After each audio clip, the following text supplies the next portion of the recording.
Well, welcome to the Dice Tower. I'm Tom Vasel, and this is a series where I'm talking about my top 100 games. I really enjoy board games.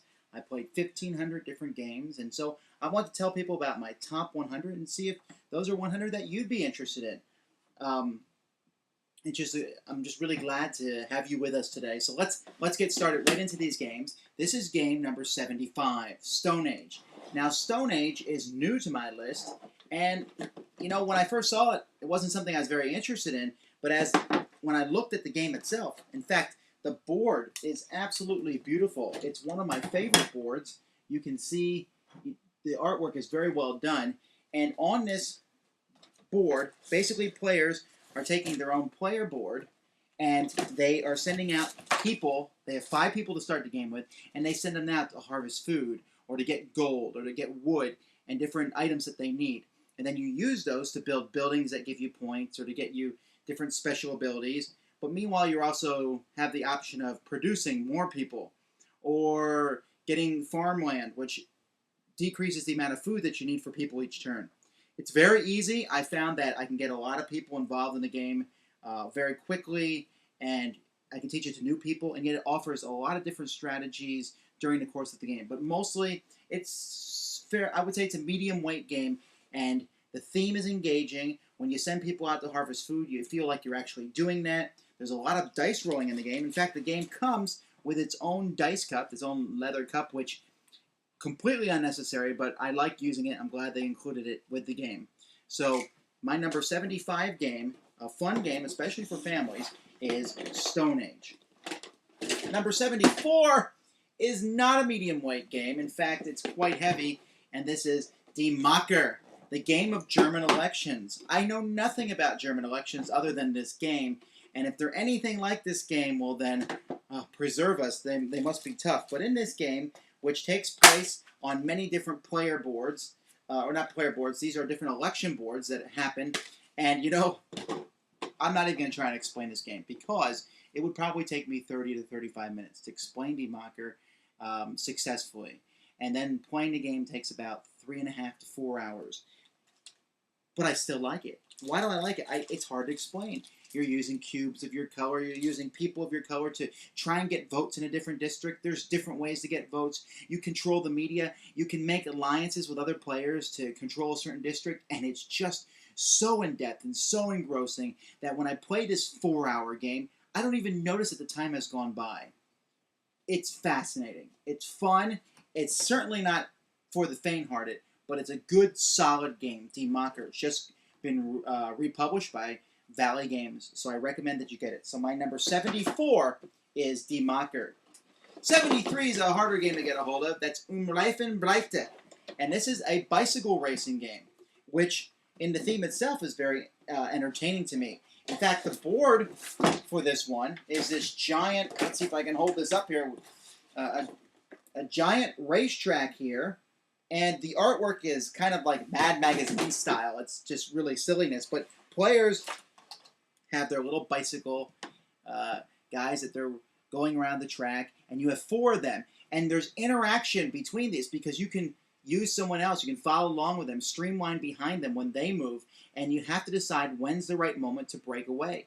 The game revolves around rolling dice to move the bikes, but you have cards that you can use in replace of rolling dice. And so I can play this 5, and that's instead of rolling a die, it's basically as if I put the die down with a 5 up. But I only have so many of these cards that I can use over the course of a game. There's random events, and the game is kind of random, but I would suggest that this is my favorite racing game, really. It's amazing, and the cartoony artwork, the fact that you're constantly going back and forth, which bike's are in the lead, and even if your one bike is first place, it doesn't guarantee you the victory, because you have to get all 4 of your bikers across as fast as you can. Great pieces. I enjoy it quite a bit. And just a good game overall. So my number 73 is Reifen Breite. Number 72 is another game that just doesn't really inspire a whole lot. Maharaja. And this is your typical Euro game. But what I like about this game is you're not getting victory points. Instead, players are attempting to build palaces. On this board, pretty good artwork as you go across in the different cities in this region here. as you can see those cities, and you're trying to be the first player to build 7 palaces. What makes the game interesting is that each player has these player wheels, and you will tilt these wheels to 2 different actions that you would like to do each turn. And so you pick which actions you're going to do. No one else sees them. When it's your turn, you then can take these actions in any order. And depending on what order you go in, you control a different character, and then that character also gives you a special ability. The people who go last have stronger abilities, but they don't get to go, they go last.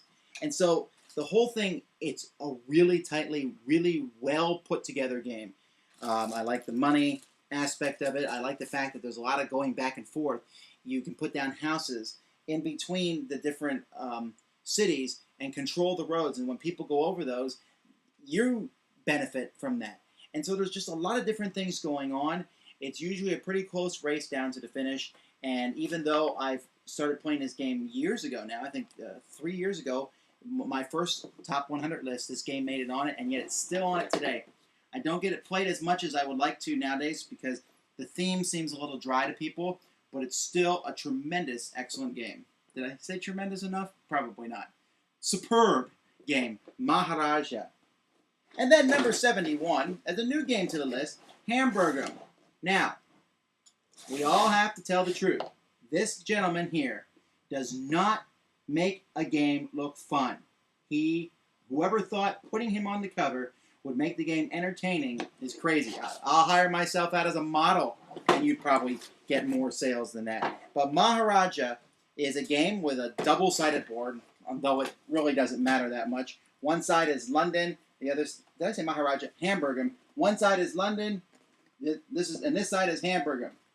And the artwork, unlike the other games, isn't that good, but I like this game, and maybe it's because I'm a pastor, because you're building churches. And the object is to build these churches and get enough points by donating. And you use that by getting different resources, sugar, grain, and beer, and then you transform those into points. And you control different buildings throughout the city, and there's no luck in the game. In fact, the game revolves around something called the rondel. You can see it right here on the board at the top here. This is the rondel, and each turn you can move your piece around it a certain amount of spaces, 1 to 3 spaces, and then you take the action. You can move it more than 3, but then you lose victory points for each space farther than 3 that you move it. No luck, just what the other players do. The theme, I like building churches. I like donating towards churches. Just something I like. But you know, even still, when I introduce it to people, they enjoy it. It's fun. It makes sense. You buy resources. You sell resources. You buy the pieces for the building. I mean, I especially enjoy how there's wooden logs and little bricks in here that you can use to help build the resources for the game. And so that's why Hamburger, an entertaining, well-themed game, is my number 71. So those are my top, I guess, 71 to 75. And again, fantastic games. We're starting to get to games now that I try to bring every time. I can't bring 75 games in every trip, but these games make it a lot. In fact, I just played, I went to a game session the other day, and I brought Hamburger, and I brought Maharaja, and I brought Stone Age. And one of the guys who I just taught games who said Stone Age is his favorite game that he's ever played. So these are excellent games. You can't go wrong. Maybe they're not your favorites, but they're good games. Anyway, until next time, I'm Tom Vasel. I'll see you then.